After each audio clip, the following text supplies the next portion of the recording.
Bienvenue à tous, donc bienvenue au webinaire de retour d'expérience organisé par la société Eurecam sur notre système qui s'appelle le DrugCam.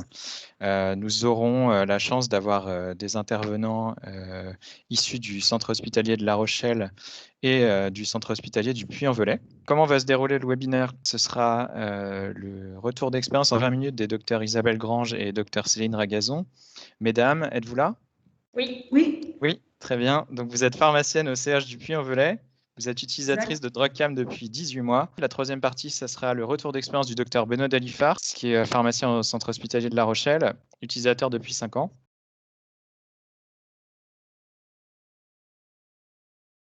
Merci à tous. Bonjour, Isabelle Grange. Et Céline Ragazon. Pouvoir vous parler un petit peu de notre retour d'expérience de 18 mois avec DrugCam. Donc tout d'abord une présentation succincte de l'établissement. Donc nous sommes dans un centre hospitalier de la Haute-Loire, le Puy-en-Velay. Nous sommes donc le centre pivot, comme on les appelle maintenant, 580 lits, dont 380 MCO. Voilà, vous pouvez voir la photo avec la pharmacie et donc l'URC sur le haut qui sont encore dans les anciens bâtiments. Nous avons 20 places d'hôpital de jour onco. L'URC a été ouverte en 2004, donc fonctionne depuis maintenant presque 17 ans. L'activité de fabrication a bien sûr beaucoup évolué pendant cette période. On est passé de 4100 préparations en 2005 à 10 200 en 2019. Alors en 2020, c'est quasiment la même chose malgré le passage du Covid. Nous sous-traitons pour un établissement qui est à 60 km, qui est un centre hospitalier, donc le centre hospitalier de Brioude. Et comme je vous le disais, la DrugCam est utilisée chez nous depuis 18 mois. Donc la production se déroule comme indiqué, c'est-à-dire que nous concentrons la production les matins, en fait, de 8h à 13h. Et nous ouvrons le jeudi après-midi là depuis 2 ans et nous sommes en passe d'ouvrir une autre demi-journée vu l'activité. Donc l'unité fonctionne avec un pharmacien, avec 2 préparateurs et un magasinier qui fait également les livraisons dans le reste de l'hôpital, essentiellement l'hôpital de jour d'ailleurs, puisque tout est concentré à l'hôpital de jour. Nous sommes équipés avec un isolateur JCE, 2 enceintes, donc une première enceinte pour les cytos avec 2 postes et une seconde enceinte où nous faisons les anticorps. Notre logiciel donc de prescription, fabrication, c'est Asclepios. Et hormis la validation pharmaceutique, bien sûr, et la libération finale, donc assurée par les pharmaciens, toutes les autres étapes, et notamment le double contrôle, peuvent être faites soit par un PPH, soit par un pharmacien. En ce qui concerne donc le démarrage du projet, bien sûr, devant l'augmentation de l'activité, que ce soit l'activité interne ou alors l'activité de sous-traitance de l'établissement à 60 km, nous avons bien sûr recherché des solutions pour libérer du temps pour notre préparateur qui effectuait le double contrôle, et puis également pour gagner en sécurité.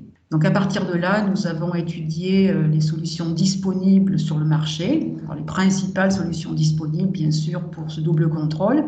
Donc nous avons étudié le contrôle gravimétrique, nous avons étudié le contrôle analytique et puis le contrôle vidéo numérique avec chaque fois les avantages, les inconvénients et en contactant les établissements qui utilisaient l'une ou l'autre des solutions. Tout de suite s'est dégagé un intérêt quand même pour l'assistance numérique qu'on avait découvert bien sûr au GERPAC et d'année en année on s'est intéressé de plus en plus à cette solution-là. Donc on a fait bien sûr un peu de biblio, on a lu des publications, des thèses et puis on a essayé de visiter également 1 ou 2 sites. Alors en ce qui nous concerne, on avait retenu bien sûr comme principaux atouts pour la DrugCam le concept en fait de détection d'erreurs in process qui nous paraissait très très intéressant. Par ailleurs, le fait qu'il n'y ait pas de besoin de prélever de principes actifs nous paraissait également être un gros atout en fait en termes de contamination de l'environnement. Par ailleurs, ça nous permettait de ne pas avoir à demander de ressources humaines supplémentaires, ce qui est toujours un écueil.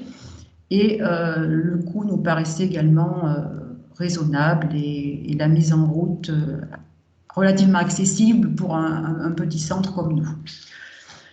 Alors à partir de là, on a réfléchi à des solutions de financement et nous avons contacté notre ligue locale, notre ligue contre le cancer, qui a trouvé le projet intéressant et qui a accepté de financer donc quasiment 60% du coût d'investissement sur 2 ans.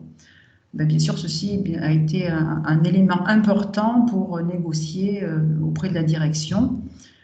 Par ailleurs, nous avons bien sûr étudié les interfaces et puis les contraintes informatiques, puisqu'il faut prévoir effectivement du stockage pour les vidéos et pour les PDF sur le serveur, puisqu'actuellement, nous stockons nos vidéos sur 3 mois et les PDF, par contre, sur plusieurs années.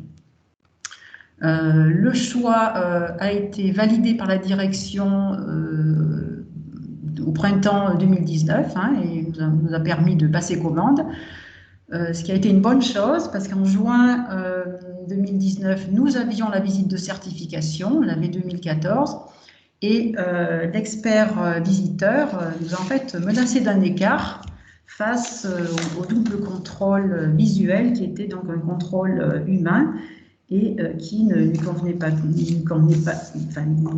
du tout. Et en fait, nous avons pu lui prouver que nous avions une solution en fait en cours de développement qui était bien sûr la DrugCam.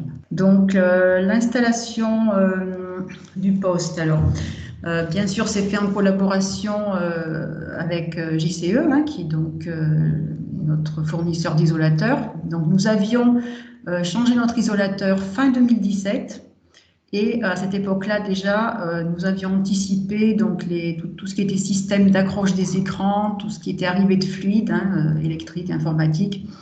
Et nous avions prévu d'installer ce premier poste DrugCam sur le poste le plus utilisé, c'est-à-dire le poste numéro 1 des cytotoxiques. Donc, en termes d'interface, l'interface était déjà développée avec Asclepios, puisque fonctionnait déjà.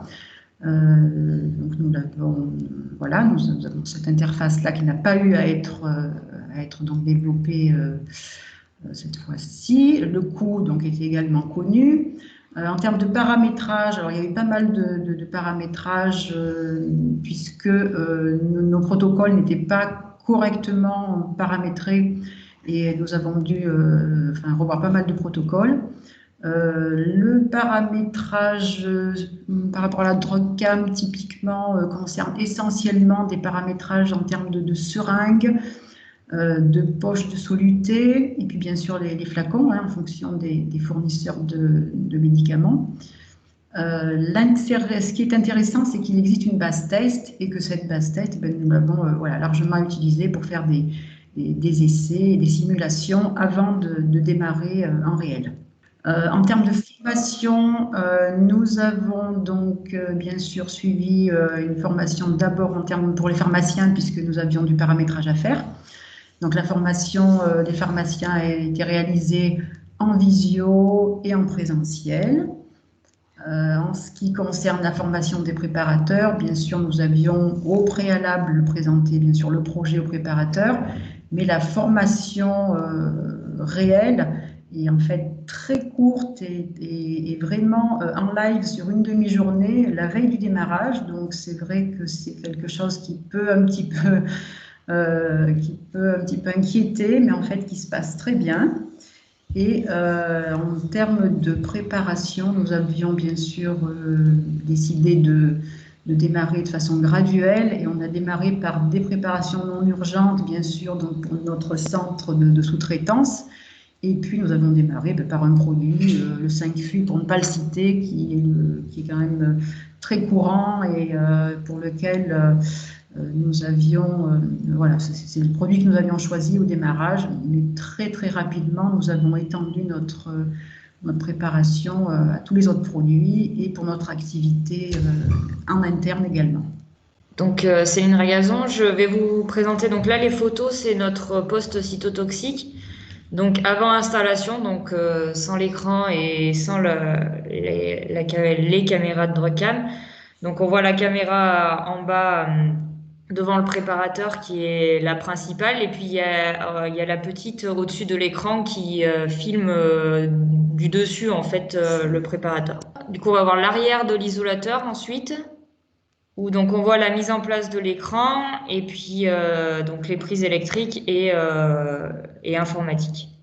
Donc nous, on va vous parler un petit peu de ce qui étaient nos principaux blocages et peurs. D'abord des préparateurs. Eux, ils avaient peur qu'on ralentisse l'activité. C'est vrai qu'on était à une période où on avait de plus en plus d'activités et beaucoup et on avait besoin de sortir les produits, les premières PrEP des patients assez vite.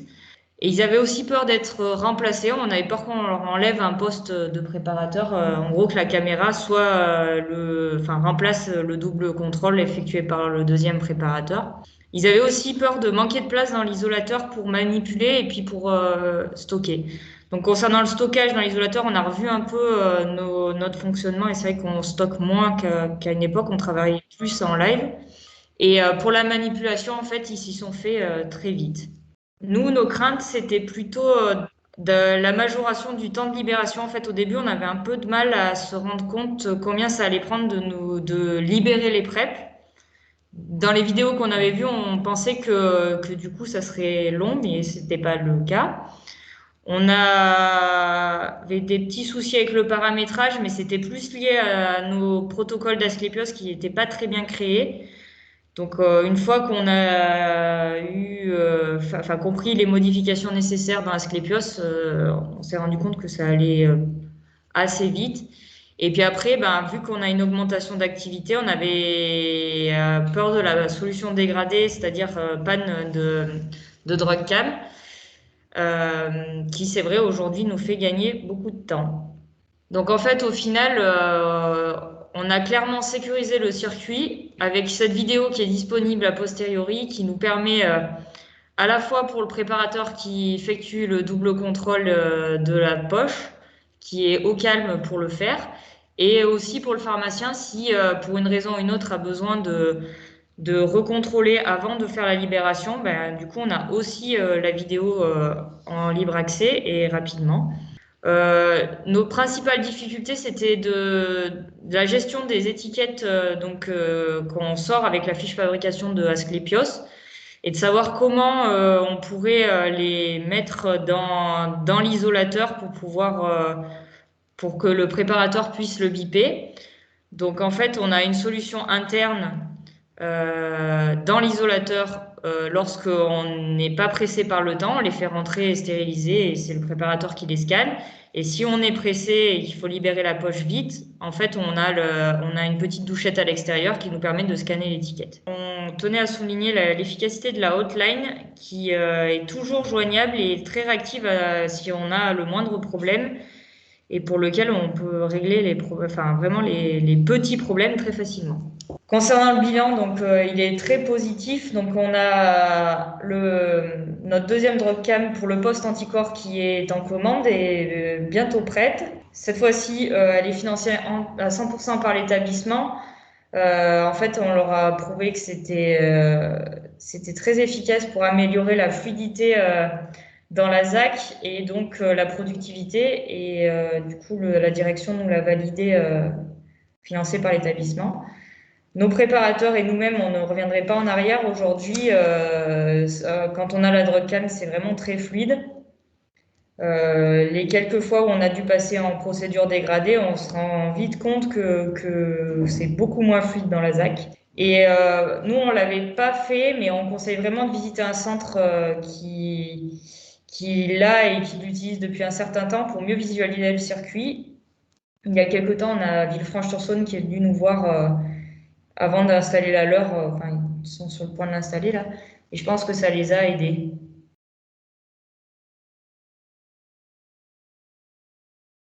Bonjour à tous, je vais vous faire le retour d'expérience de la DrugCam chez nous. Voilà, diapo suivante. Donc nous on vient de rentrer dans notre nouvelle unité début octobre de l'année 2020. Voilà la salle blanche. On a 2,4 ETP pharmaciens, 7 équivalents temps plein préparateurs, un mi-temps interne l'après-midi, et puis un ASH qui nous aide dans le nettoyage, qui fait le réassort des stocks, etc. Donc on prépare 30 000 unités en 2020. On fait 100% de notre production sur DRUCAM. On a une activité de sous-traitance pour la clinique à côté de l'hôpital. Également une grosse activité d'HAD avec beaucoup de Vidasa qui sont externalisés en HAD. Et l'unité est certifiée ISO 9001 depuis bientôt 10 ans. Concernant notre volume d'activité, je vous ai mis les atteintes tumorales, les spécialités qui sont sur l'hôpital. Donc on va retrouver du digestif, on va retrouver du poumon. On va retrouver également, on a un gros centre de radiothérapie, donc on a beaucoup de scénologie. On a du carcinome urothélial, de la vessie. On a également un gros HDJ de neuropneumogastro. Donc on trouve de l'immunothérapie. On trouve également une activité d'hématologie, beaucoup de lymphome, syndrome myélodysplasique et de myélome. Donc au regard de toutes ces atteintes tumorales, vous avez les protocoles et les produits qui y sont associés. Donc on a une activité qui est assez diverse. On fait un petit peu de pédiatrie, un peu moins de 100 préparations par an, des ATU, des essais cliniques, voilà, on a une activité assez diverse. Donc l'intégration de DRUCAM, c'est un petit peu la même chose concernant les isolateurs. On a 3 isolateurs double poste, tous équipés de DRUCAM. On a donc les manchettes qui sont ovales en œil de chat, avec l'intégration de DRUCAM au niveau de la caméra ventrale, entre les deux manchettes, et notre caméra de scène qui va se retrouver au niveau de la tête du manipulateur, un petit peu en décalé. Concernant la hotte, donc là vous avez un des prototypes ou un des exemplaires qui sont disponibles en France. Donc vous avez l'écran qui est en face le manipulateur et la détection de DRUCAM qui se fait sur le côté droit, la veine de garde étant dégagée. L'historique et l'utilisation, alors là je vous ai mis les 3 principales dates chez nous. 2009, c'était la première fois que DRUCAM était présenté au GERTAC par Benoît Lefranc. 2012, c'était moi. C'était les premières performances de DRUCAM sur les discriminations de certains flacons. Et 2015, donc ça a été à partir de la rentrée septembre 2015, le premier poste qu'on a eu chez nous. Donc les craintes au niveau des préparateurs, nous, c'était pas trop le cas puisqu'ils étaient associés au projet dès le départ. La courbe d'apprentissage, elle est très très très courte, comme le disait notre collègue. Il y a eu un effet d'entraînement, c'est-à-dire que les préparateurs, ils y ont vu leur intérêt très très vite. Ils ont vu les capacités de DRUCAM et du coup, ils y voyaient un bénéfice largement supérieur au changement de pratique. Ils voyaient également la rapidité de détection qui, eux, leur permettait de ne pas atteindre le double contrôle visuel, donc d'être autonome sur la machine pour avancer. Finalement, les craintes étaient peut-être plus pharmaceutiques. Il y avait bien sûr le challenge d'arriver au bout de ce projet. C'était beau sur le papier et de faire des communications orales, mais le mettre en pratique, c'était autre chose. Donc il y avait la chef de service de l'époque qui challengeait. Moi, j'étais pas. Voilà, il y avait forcément des interrogations sur la capacité du système à aller au bout et à pouvoir l'utiliser en pratique. Et notre collègue a tenu bon et on est arrivé. On y est arrivé. Concernant notre organisation en routine, on a une prescription médicale qui est dématérialisée, la validation pharmaceutique. Les infos, donc, elles sont envoyées directement sur DRUCAM. Le préparateur va faire sa préparation sur Assist. La vidéo va remonter sur DRUCAM Control. Elle va être pré-libérée ou passée à l'état libérable par le manipulateur, par un préparateur. Dispensée dans le service, le pharmacien pourra revenir dessus pour la passer à l'état libéré, prendre la responsabilité de la validation pharmaceutique. On a une petite utilisation de Neurolica, on essaie d'optimiser au maximum Neurolica. Et vous avez également dans la mise à jour des reliquats à la fin de la préparation et au début de la préparation. Dans la slide suivante, je vous ai mis quelques informations, surtout sur le paramétrage de chimio. Voilà, donc ça c'est un paramétrage du chimio chez nous, codification pharmacie DCI pour ceux qui connaissent. Vous avez toutes les fiches DCI des produits que vous utilisez. Dans l'onglet informatique, je vous l'ai entouré en rouge, il y a gestion contrôle vidéo. Donc là, quand vous paramétrez de base chimio comme cela, à l'édition de la fiche de fabrication, donc sur l'écran de droite, vous verrez également le contrôle vidéo qui est de base coché. Donc ça veut dire que les informations remonteront automatiquement de chimio vers DRUCAM. Si tel n'est pas le cas en termes de paramétrage au niveau de la DCI, vous avez la possibilité à l'édition de la fiche de fabrication de cocher ou non l'onglet contrôle vidéo, ce qui permet aussi de choisir ce que vous allez envoyer ou pas sur DRUCAM si tous les postes ne sont pas équipés. Donc ça va être la remontée informatique qui va être totale ou partielle en fonction de chaque centre. Et A contrario, si l'information elle va de chimio vers DrugCam, elle va également de DrugCam vers chimio. Donc quand vous prenez votre préparation qui était en cours de préparation, vous avez un petit onglet avec la caméra, là je vous ai mis en haut, quand vous cliquez dessus, voilà, et vous avez l'information si la préparation a été ou non contrôlée par DrugCam, ou est-ce qu'elle en est rendue. Ce que disait également notre collègue tout à l'heure, prévoir un petit temps de paramétrage avec l'équipe Eurecam pour le paramétrage de DrugCam, notamment pour adapter au livret ce que vous avez comme modèle de seringue, ce que vous avez comme référencement en termes de médicaments, pour pouvoir affiner au mieux et démarrer au plus vite possible la production. A6, donc A6 c'est vraiment là, ça va être là où le manipulateur va travailler. Hein. Dans l'idéal, il présente son étiquette, il fait sa préparation, il représente son étiquette à la fin de la préparation et tout ce qui sera présenté pendant ces 2 moments-là sera enregistré à la vidéo. Tout ce qui sera fait en amont, tout ce qui sera fait en aval de ces présentations d'étiquettes ou de ces éventuellement un démarrage manuel ne sera pas enregistré. Donc ça c'est bien à avoir à l'esprit pour les manipulateurs. Bien placer la caméra de scène, c'est-à-dire la caméra qui va filmer le plan de travail. Nous, on avait par exemple un grand préparateur, des fois il mettait des coups de tête dans la caméra en haut et voilà, on s'est retrouvé une fois ou deux à filmer le plafond. Donc ça, c'est des petites astuces qu'il faut bien avoir en tête, notamment au départ de la formation des préparateurs. Ça, c'est la logique de DrugCam. Hein. Ce sont des scénarios, des étapes critiques qu'il va falloir valider pour avancer dans le scénario de fabrication de votre chimiothérapie. C'est vraiment important de bien paramétrer le logiciel de prescription, puisque finalement, les étapes et les demandes que va faire DrugCam, ça va être celle de la fiche de fabrication. Si on a une fiche de fabrication qui n'est pas forcément très bien paramétrée, où on a l'habitude de noter des choses de façon manuscrite pour indiquer au manipulateur telle ou telle action, ça sera un petit peu plus compliqué. Nous, ça nous a permis vraiment de pousser Chimio vraiment dans le paramétrage assez fin pour pouvoir avoir une fiche de fabrication la plus propre possible.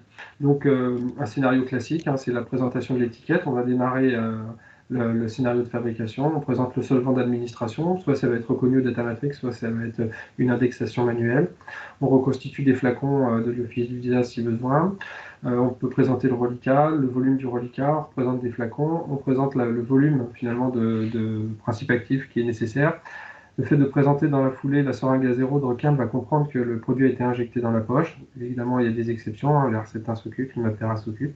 Et puis à la fin de la préparation, elle est déclenchée quand l'étiquette initiale est représentée. L'idéal, c'est d'avoir l'étiquette qui est posée sur le solvant dans le sachet, prête à être sortie de l'isolateur. À la fin, vous avez également un petit onglet pour la mise à jour des reliquats pour les préparations suivantes. Alors, il faut bien comprendre que le DrugCam, c'est un aide au manipulateur. Hein, DrugCam, il est performant, on a publié dessus, hein, mais il va reconnaître que ce qu'on lui montre. Si on fait des choses qui ne sont pas présentées à la caméra, évidemment, il faudra passer en mode dégradé pour continuer à avancer. Concrètement, voilà un écran typique de Assist où vous avez différents pavés. Le manipulateur va être amené à interagir avec cet écran-là qui va reconnaître au niveau de son ventre les éléments pour pouvoir avancer dans un scénario. On a une vidéo, normalement, on a fait plusieurs vidéos tests. C'est un roi de Temra, voilà, quelque chose, un prêt à l'emploi assez simple. On avait, donc c'est un scénario, on a pris un prêt à l'emploi, plusieurs reliquats. Donc là, vous allez voir, on représente l'étiquette, on démarre le scénario. On va présenter ensuite, DrugCam va demander le solvant d'administration, on va présenter le NaCl. Chez nous, on a des Datamatrix, donc c'est reconnu au Datamatrix. Le manipulateur va purger sa ligne de perfusion, donc ça on va le voir sur la caméra du bas, c'est ce qu'on appelle nous la caméra de scène. Voilà. Ensuite il va présenter ses différents flacons. Là c'est un cas un petit peu particulier, on a pris le multi-reliquat pour faire une dose finalement à 34 ou 38 ml. En test on a mis, la semaine dernière on a fait un Vidasa, on a fait un 5 fûts dans un gros diffuseur, on a fait un Velcad et on a fait un Roactéma. Historiquement, donc DrugCam, on l'a développé avec Marseille et Le Havre. Surtout, ce qu'on a visé, c'était l'autonomie du manipulateur. Hein, ce qu'on avait en tête, ce que mon collègue avait en tête, c'était surtout de remplacer le double contrôle visuel par l'œil numérique. Et ce qu'on voulait surtout, c'était viser l'autonomie du manipulateur, ce qu'il faut que vous verrez dans le module Assist, il y a pas mal de petits verrous, je vous les ai entourés en rouge, pas mal également de petits boutons, ce qui permet au manipulateur de toujours aboutir finalement à sa préparation.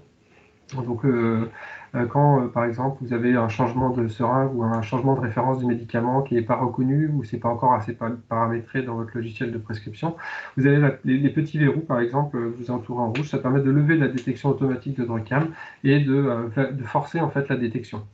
en faisant cette étape, ça oblige par contre à la libération de contrôler ce qui a été présenté et ce qui a été fait manuellement en substitution de la reconnaissance automatique.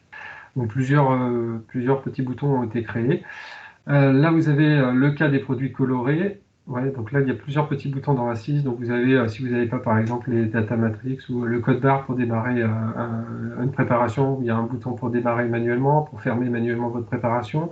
Il y a ce qu'on appelle l'indexation manuelle, c'est-à-dire que dans le fil de la préparation, le manipulateur peut faire une photo, ce qu'on appelle une indexation sur le film, faire un retour en arrière s'il a oublié de présenter.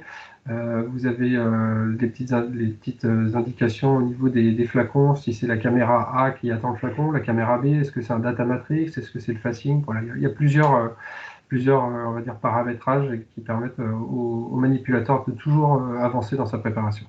La slide suivante concerne les produits colorés. Donc les deux grandes familles, c'est les anthracyclines, la mitomycine, des produits assez foncés, rouge, bleu, noir pour la mitomycine, où là, Drugcam va avoir du mal à distinguer le piston de la seringue avec les graduations. Donc c'est pour ça que nous, à ce moment-là, on va lever le verrou en bas à droite, on va lever le verrou de la détection automatique, le manipulateur va indiquer le volume qu'il présente à la caméra et valider, et à la libération préparateur ou pharmaceutique, il y aura un contrôle de cette étape qui n'a pas été reconnue automatiquement. A contrario, le méthotrexate, le Vidasa, le méthotrexate qui est jaune, plus ou moins foncé en fonction de la concentration, et Vidasa qui est blanc dans la seringue, tranche bien avec les graduations, et là, il n'y a pas de problème de détection sur ces deux familles. Alors là, c'est un poster qu'on a mis à l'EHP cette semaine. On a fait une étude multicentrique sur plusieurs centres. On est allé rechercher des préparations, 3 types de préparations, du nivolumab en 2 standards, de l'Alimta, c'était à l'époque de l'Alimta, et des diffuseurs de 5 flux. On a demandé à 10 centres qui étaient équipés de Drugcam de sortir leurs données de Drugcam, de revisualiser certains films pour pouvoir comparer nos pratiques, notamment en termes quantitatifs, voir les délais de production. Il en ressort que finalement, c'était La Rochelle qui était le plus lent sur 2 préparations sur 3.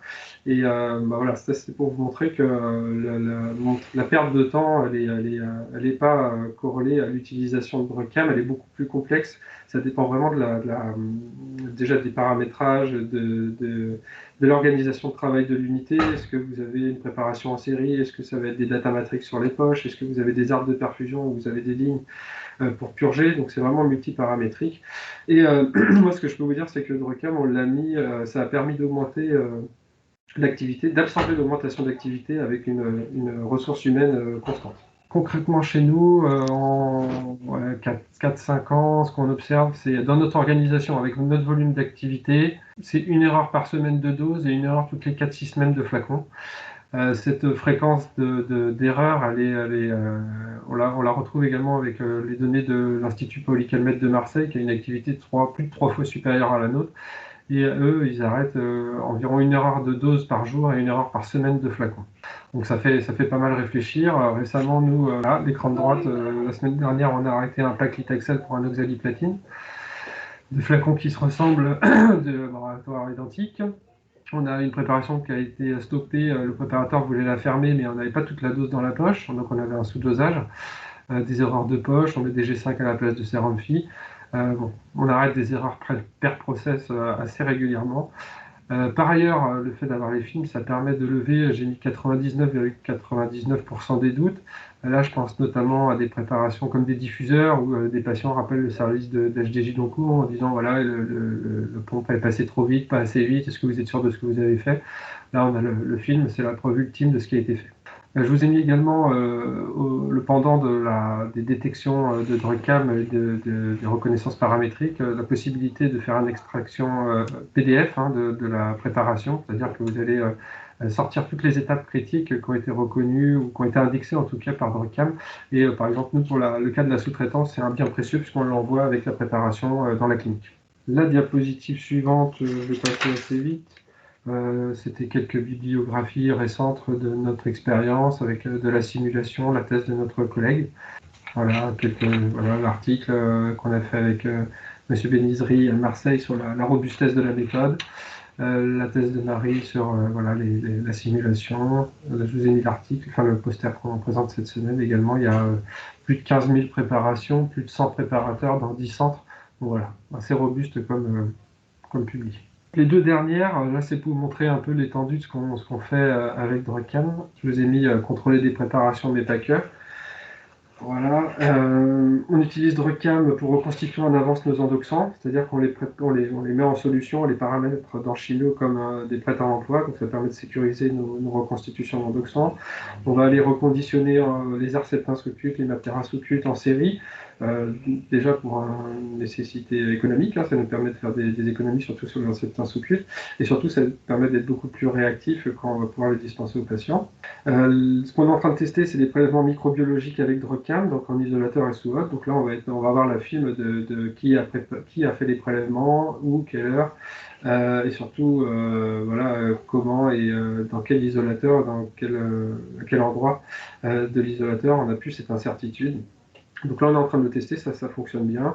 La possibilité également avec DRUCKAM de sécuriser les recyclages des préparations. Donc ça, c'est toujours une étape à risque et ça nous permet de savoir telle prep a été recyclée sur telle autre. On a le changement d'étiquette, on a un complément de dose si besoin. Donc ça, c'est un bien également précieux. On fait également les vaccins, hein, le Pfizer, BioNTech. On a fait toute la vaccination, toutes les seringues de notre centre de vaccination avec DRUCKAM. Je vous ai dit, hein, tous les ATU, tous les essais cliniques qui se font. Les labos sont évidemment extrêmement demandeurs des essais cliniques. Hein, quand on est capable de sortir la vidéo de la préparation pour un laboratoire qui veut certifier son essai clinique, ils sont forcément très intéressés. On a fait donc les vaccins, on a fait un des premiers et seul pour l'instant, Bamlanivimab. On a paramétré également Chimio pour les bithérapies anti-Covid. Bon voilà, DRUCKAM permet vraiment c'est un outil vraiment assez complet.